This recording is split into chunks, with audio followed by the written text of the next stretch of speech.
Sa gitna ng ingay ng mundo ng boxing, dalawang magkaibang kwento ng pagsisisi at determinasyon ang namamayagpag ang pag-iusap ng promoter ni John Riel Casimero na si Koki Kamida para sa kanyang pamilya at ang muling pagbangon ng knockout artist na si Wiljon Mindoro. Naglabas na ng saloobin sa social media ang dating 3-division world champion at kasalukuyang promoter na si Koki Kamida matapos makatanggap ng matitinding kritisismo tungkol sa kanyang nakaraan. Sa kabila ng pagtanggap sa mga harsh comments laban sa kanya, nakiusap muli na naman si Kamida na huwag nang idamay ang kanyang 5 anak.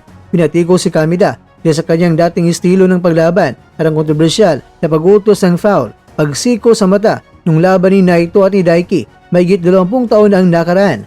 Hindi ko hinihingi ang kapatawaran para sa aking mga pagkakamali, ngunit naniniwala ko na hindi na dapat manahin ng aking mga anak ang mga iyon. Payag ni Kamida. Sana ay maunawaan ninyo ang aking posisyon bilang ama ng 5 anak.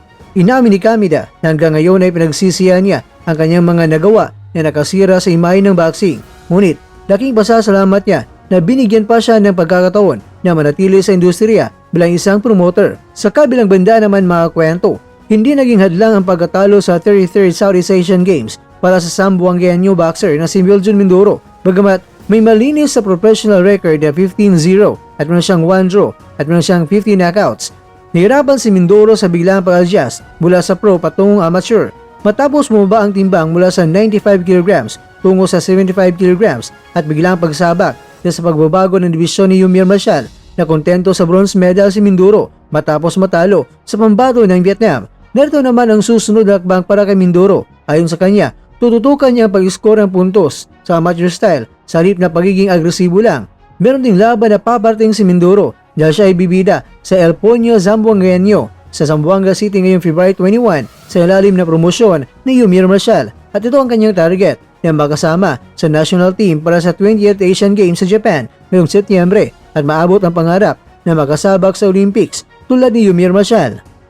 Samantala, hindi na maikubli ang kagalakan ng Pinoy knockout artist sa si Miel Fajardo matapos opisyal na inutos ng International Boxing Federation o IBF ang kanyang susunod na krusyal na laban. Sa isang maikling pahayag, sinabi na tila gigil na si Fajardo. This is it. Kasunod ng konfirmasyon na tuloy na ang kanyang pagkipagtuos para sa pagkakataong maging kampiyon ng mundo kung magtagumpay siya dito kasi ang world champion ang kanyang makakarap sa susunod. At ayon sa Viva Promotions, itinakda ng IBF o International Boxing Federation ang bakbakang Fajardo kontra yan sa pambato ng Argentina na si Tobias Reyes bilang isang final flyweight world title eliminator. Napakalaki ng nakataya sa laban ito dahil ang mananalo ay magiging mandatory challenger para sa kasalukuyang IBF World Flyweight Champion na si Masamichi Yabuki ng Japan. Inaasahang maging maapoy ang sagupan sa lakas ng 2 boksingero. Si Miel Fajardo, kilala sa kanyang pamatay na lakas na nagresulta ng 11 knockouts sa kanyang 13 wins. Tobias Reyes, isang delikadong Argentinian na may mataas na knockout percentage. Meron siyang 60 knockouts sa 18 wins.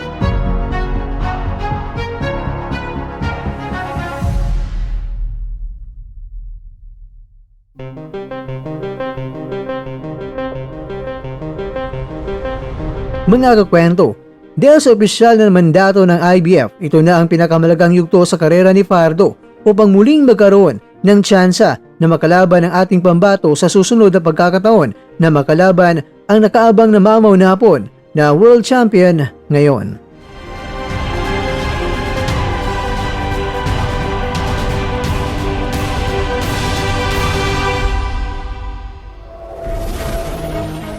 At dyan, nagtatapos ang ating kwento.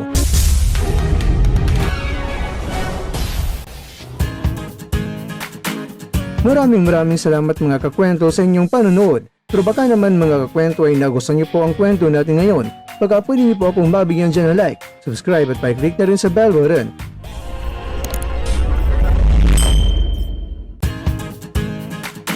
Pero bago tayo tatapos mga kwento, syempre, shoutout po muna tayo dyan sa ating mga kakwento.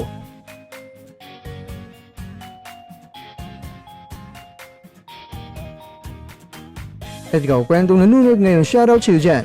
Bueno, lang dito na po muna ang ating kwentuhan. At abangan nyo na po ating susunod na video.